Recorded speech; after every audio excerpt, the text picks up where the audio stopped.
Bonjour à tous, ça fait un petit moment que j'avais pas fait de vidéo, je voulais en faire plusieurs courtes cet été, mais la technique en a voulu autrement. Mais aujourd'hui, on reprend le cours des choses avec l'histoire d'un rêveur. Il y a des rêveurs qui restent dans leur lit, il y a des ambitieux qui vous promettent la lune, et il y a des rêveurs ambitieux qui marquent leur temps malgré tous les obstacles. Et Robert Goddard est de ceux-là.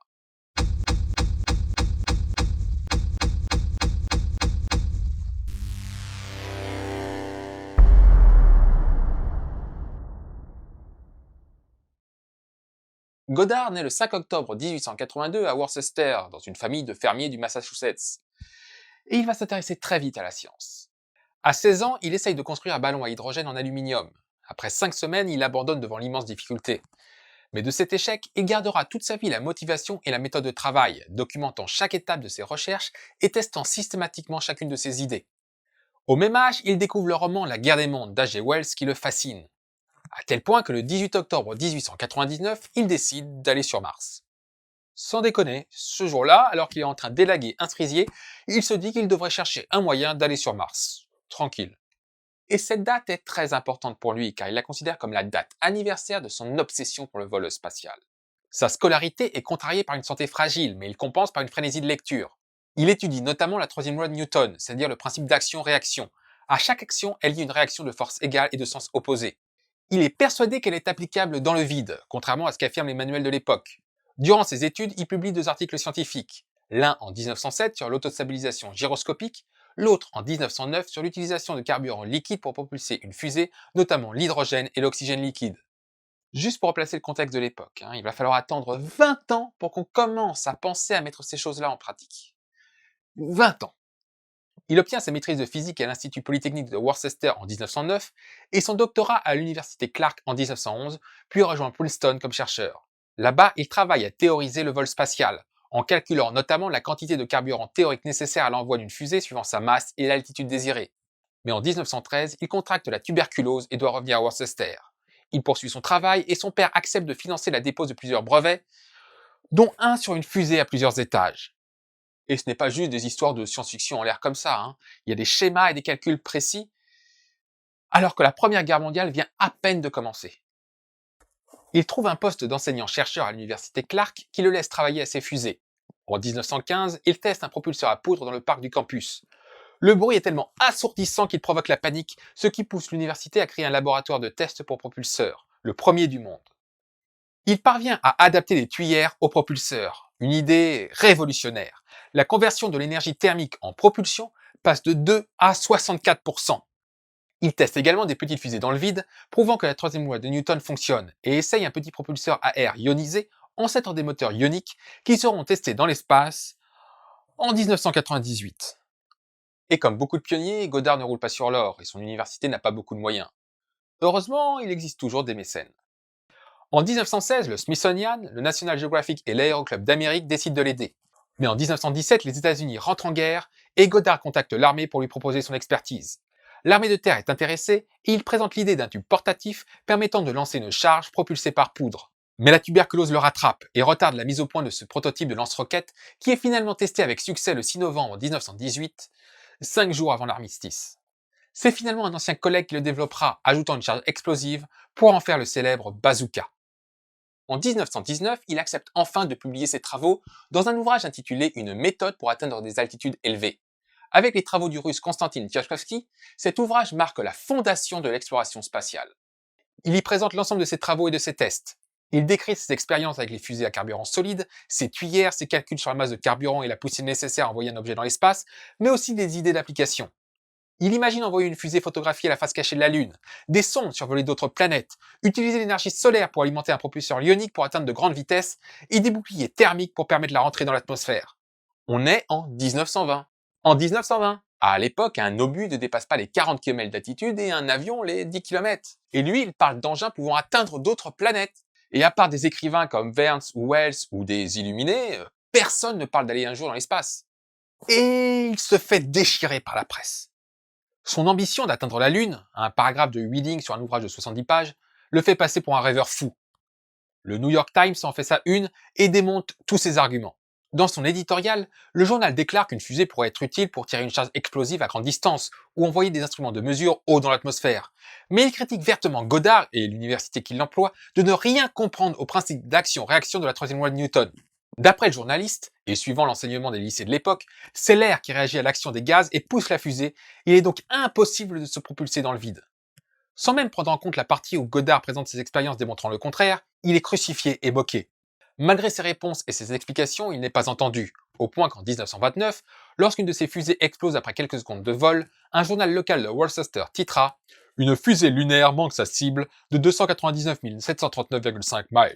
On notera d'ailleurs qu'il faudra attendre 1969 pour que le New York Times publie un correctif reconnaissant que la troisième loi de Newton fonctionne dans l'espace, et ce quelques jours avant Apollo 11, et sans jamais s'excuser de la tempête médiatique qui aura meurtri Goddard dans les années 20.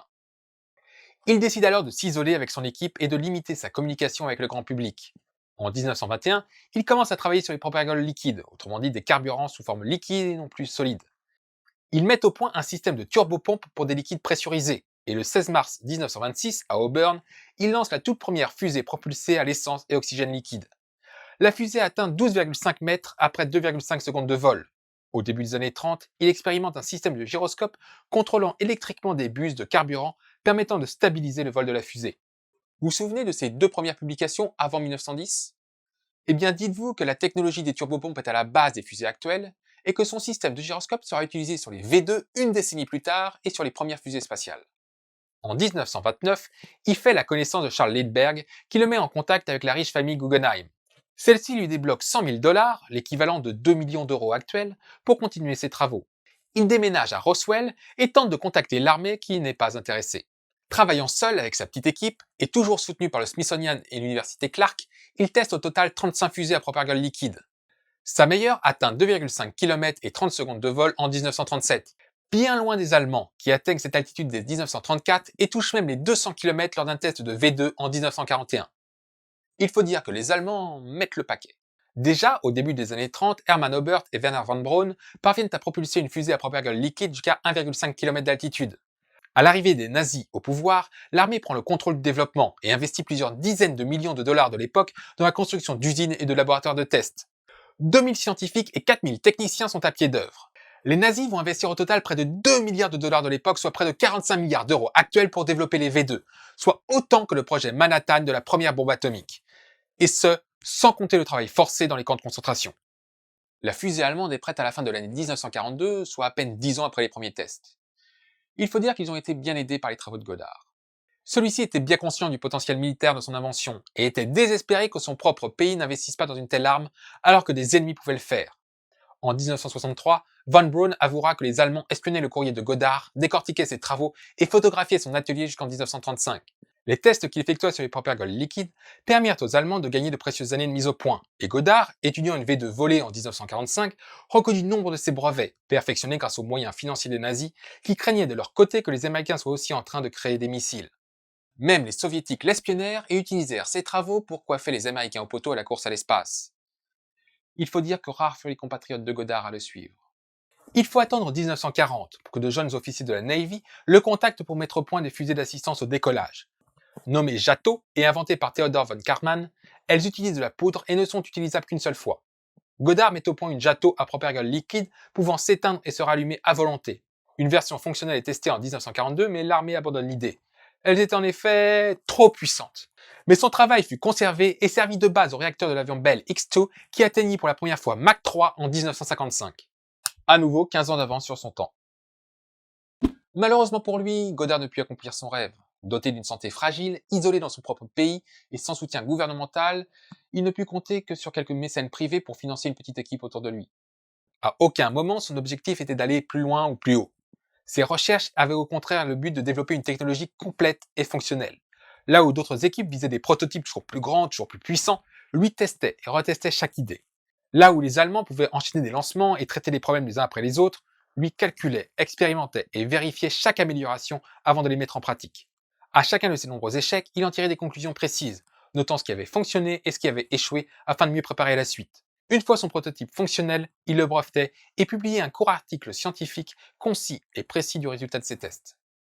Il décède le 10 août 1945 à l'âge de 62 ans sans avoir pu voir son plus grand rêve se réaliser, envoyer quelque chose dans l'espace. Un rêve pourtant à sa portée. Après sa capture, Van Braun consulta l'ensemble des brevets déposés par Goddard, et ils furent nombreux. 214 au total, dont 131 à titre posthume, déposés par sa femme Esther, et plus de 200 d'entre eux concernaient le vol spatial. Et l'ingénieur allemand fut formel. Goddard avait à sa disposition toutes les technologies nécessaires pour envoyer une fusée dans l'espace. Ce que les soviétiques ont accompli en 1951, les Américains auraient peut-être pu le faire quelques années plus tôt s'ils avaient soutenu Goddard. Parmi les idées fondamentales pour les fusées modernes, on retrouve le système à plusieurs étages, les propergoles liquides, les turbopompes d'injection, le refroidissement des parois de la chambre de combustion par le carburant, le réallumage des propulseurs, et j'en passe. Les ingénieurs des années 40 ignoraient qu'ils travaillaient sur des idées brevetées par Goddard avant que lui-même, à la fin de sa vie, ne commence à collaborer. Après sa mort, la fondation Guggenheim défendit les intérêts de sa veuve, Esther, en attaquant l'État américain pour l'utilisation des brevets et réussit à arracher un accord, unique pour l'époque, d'1 million de dollars à la NASA, plus que tout ce que Goddard avait gagné de son vivant. Sa contribution ne fut reconnue à sa juste valeur qu'après sa mort, recevant plusieurs prix à titre posthume, et la NASA baptisant son principal centre de recherche à son nom. Finalement, ce doux rêveur, qui visait Mars du haut de son cerisier, ne put faire que des sauts de puce à ses fusées. Mais son travail de l'ombre monumental permit de tracer la route à l'exploration spatiale, et aux côtés de Konstantin Tsiolkovsky et Hermann Oberth, Robert Goddard est l'un des plus grands pionniers de l'astronautique. Merci à tous d'avoir regardé cette vidéo, j'espère qu'elle vous a plu. Si c'est le cas, vous savez quoi faire. Mettre un pouce bleu, la commenter, la partager, vous abonner, mettre la cloche et me suivre sur les réseaux sociaux. Et je vous laisse avec la devise de Robert Goddard. Les rêves d'hier sont l'espoir d'aujourd'hui et la réalité de demain.